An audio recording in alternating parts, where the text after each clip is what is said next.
क्या यज्ञ से मिले भगवान? क्योंकि आदमी का मन बिना कोई कारण खोजे रहता ही नहीं।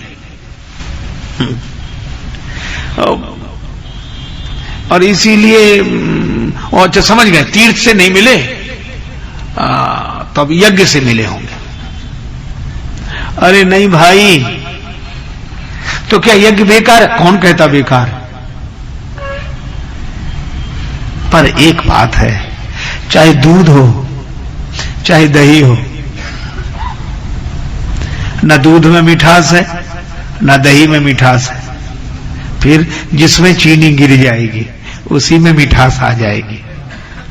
तो इसका अर्थ क्या है? इसका अर्थ केवल इतना ही है कि तीर्थ से नहीं मिलते पर तीर्थ में ही भगवान मिल जाते हैं, यज्ञ से नहीं मिलते पर यज्ञ के कारण ही मिल जाते हैं। पर यह ध्यान रहे, यज्ञ से मिले चाहे तीर्थ से मिले, पर सही बात यह है कि जैसे मिठास न दूध की है न दही की, मिठास तो शर्करा की है, इसी तरह भगवान चाहे तीर्थ से मिले, यज्ञ से मिले, साधना से मिले, पर भगवान जब मिलेंगे तब भक्ति से मिलेंगे, इसके अलावा कोई। तीर्थ में भी अगर भक्ति जाग जाए तो तीर्थ में ही मिल जाएंगे, मन में भी भक्ति जाग जाए तो मन में ही मिल जाएंगे, और यज्ञ में भी। इसीलिए यहां एक संकेत है कि यज्ञ तो किया गया। अच्छा, यज्ञ में विधि तो प्रमुख है ही, पर इस यज्ञ से हमें फल मिलेगा ऐसा विश्वास, और विश्वास से होती उत्पन्न भक्ति। देखो यज्ञ की बड़ी महिमा। कुछ लोग बड़े विचित्र तर्क देते हैं। एक सज्जन बोले यज्ञ करने से क्या फायदा?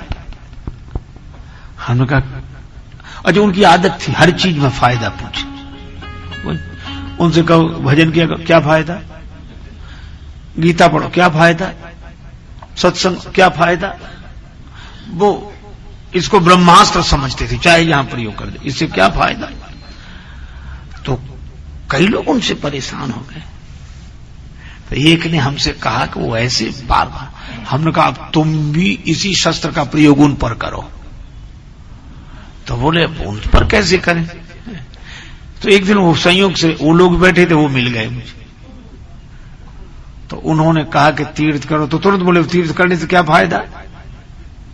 अच्छा, मुझे पता लग गया था वो तंबाकू खाते थे। हमने कहा आप तंबाकू खाते? बोले हाँ। हमने कहा क्या फायदा। अब वो तो चुप रह गए। बोले ये तो हमने कभी सोचा ही नहीं। आदमी बीड़ी पीता क्या फायदा, पान खाते क्या फायदा, तंबाकू खाते क्या फायदा, ये कभी सोचा ही नहीं। भजन करने से क्या फायदा, गीता पढ़ने से क्या फायदा। तो बोले आप कहना क्या चाहते? हम कहा इतने काम बिना फायदे की सोचे करते हो, तो एक काम यह भी बिना फायदे की सोचे कर लो तो क्या बिगड़ जाए, लेकिन फायदा होगा। तो एक आदमी ने तर्क दिया कि आज कहां दुनिया जा रही है और ये लोग यज्ञ की बातें करते हैं। एक गांव की सच्ची घटना है।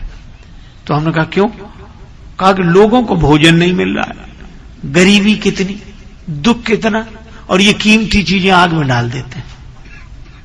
घी डालते हैं, शुद्ध घी चाहिए वो भी शुद्ध, और शर्करा और क्या क्या कीमती चीजें आग में डालते हैं।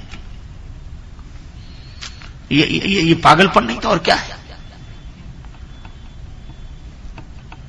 हमने उनसे कहा कि आप गांव में कभी गए हैं? बोला हाँ कई बार गए हैं। हमने कहा आदमी खेत में जब बीज डालता है तब देखा आपने? बोले हाँ देखा। घर से लाता है अनाज, आपने उससे पूछा कि क्या फायदा। अगर किसी किसान को समझाओ कि क्या फायदा, मानेगा वो? बोले वो क्यों मानेगा, उसको अनुभव हुआ है। हमने कहा आप ये सोचो कि जैसे भूमि में गिरा हुआ बीज भूमि अपने पास नहीं रखती, वापिस करती है, और कई गुना बढ़ाकर वापिस करती है। तो हमने कहा कि जैसे भूमि में गिरा हुआ बीज व्यर्थ नहीं जाता, भूमि कई गुना बढ़ा के वापस करती है, यह सबका अनुभव है।